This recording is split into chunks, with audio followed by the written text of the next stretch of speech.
אנו מכריזים בזאת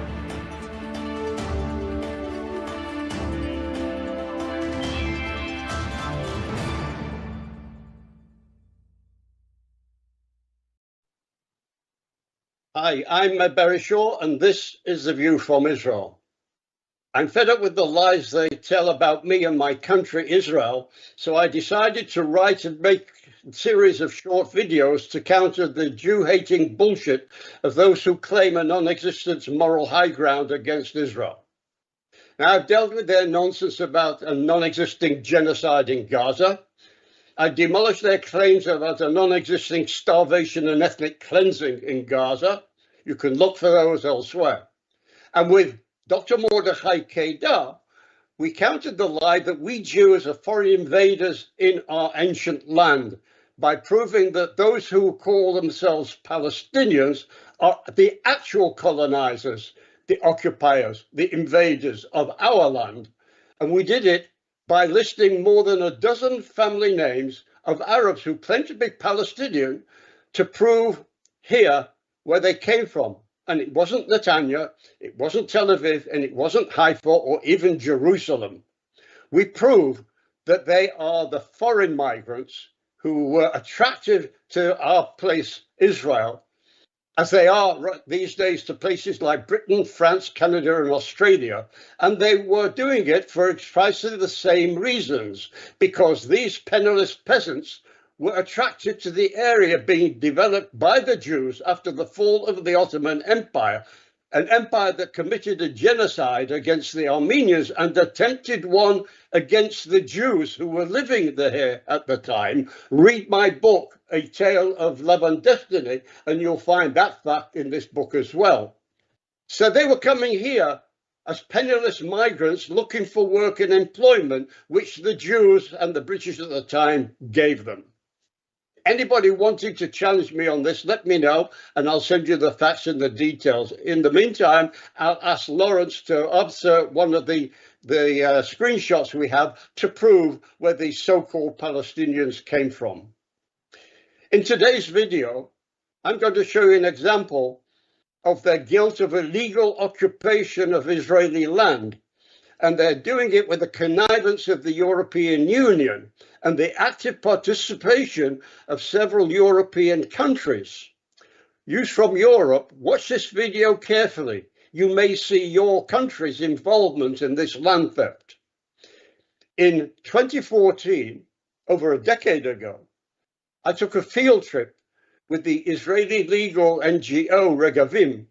And during that trip, I took short clips on my fairly primitive phone at that time.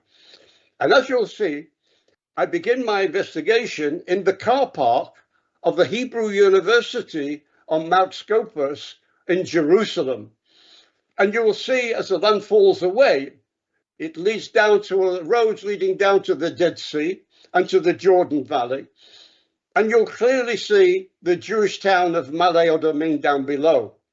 A lot of you have traveled on this road, knowing precisely what I'm talking about. So roll the movie, Lawrence, and then we'll talk about this at the other end. Hebrew University in Jerusalem.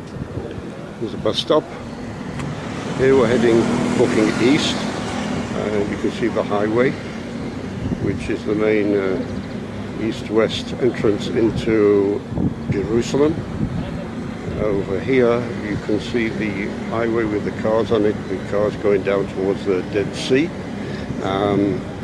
This is E1, and actually where that road is, where this road is over here, towards our side is the Jerusalem Municipality.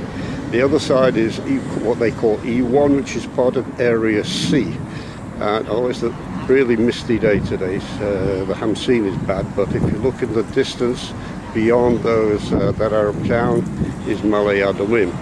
And this is what the fight is over. This is what the Palestinians are trying to encroach on and say this is going to be part of Palestine, and the EU are helping them in that design. It is a strategically important area for Israel. C, it stands for East 1. It's the major development plan east of Jerusalem. And that plan, although it's been since Rabin's time, again, since 1992, that was discussed. So already 23, 24 years of discussions. Every single time there are plans put into building that area, it's halted by pressure on the wall.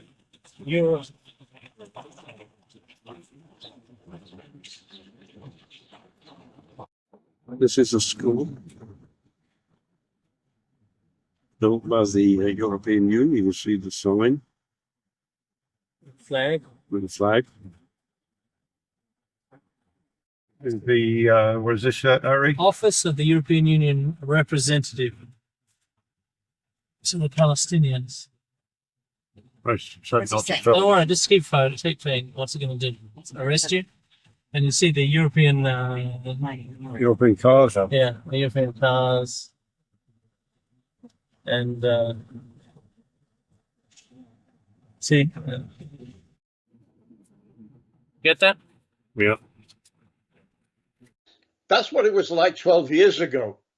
But Regavim have recorded in 2022, that's 3 years ago, there were over now 8,000 illegal structures in the Area C built by the European Union and the Palestinian Authority.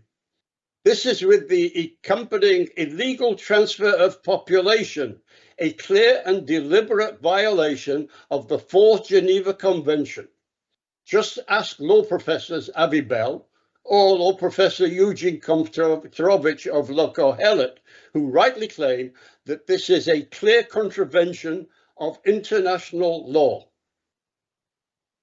And as you see some of the pictures of EU and Palestinian Authority illegality, the reason you won't hear this from the United Nations is because United Nations members and their assorted NGOs are deeply involved in illegally changing the map of this particular part of the Middle East, while ignoring the constant Palestinian infringement of their terms of the deal. And I'm not simply referring to Hamas or Islamic Jihad here, who are the majority today of the Palestinian political and cultural references.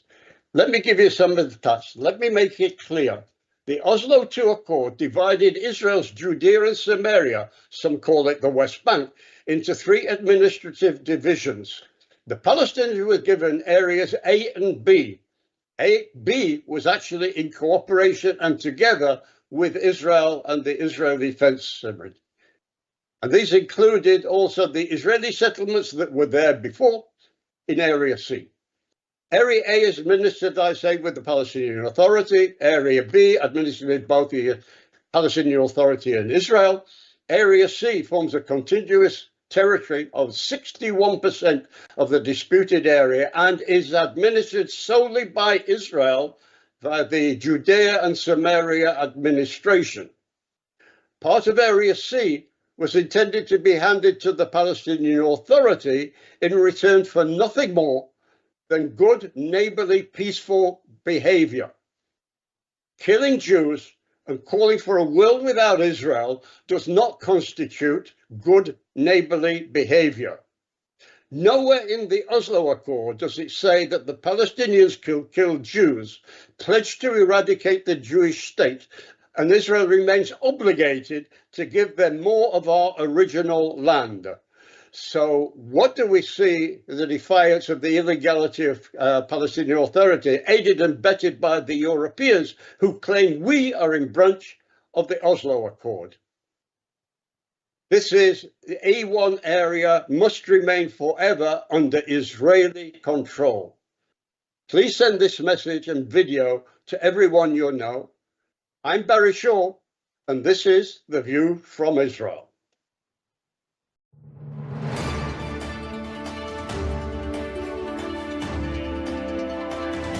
אנו מכריזים בזאת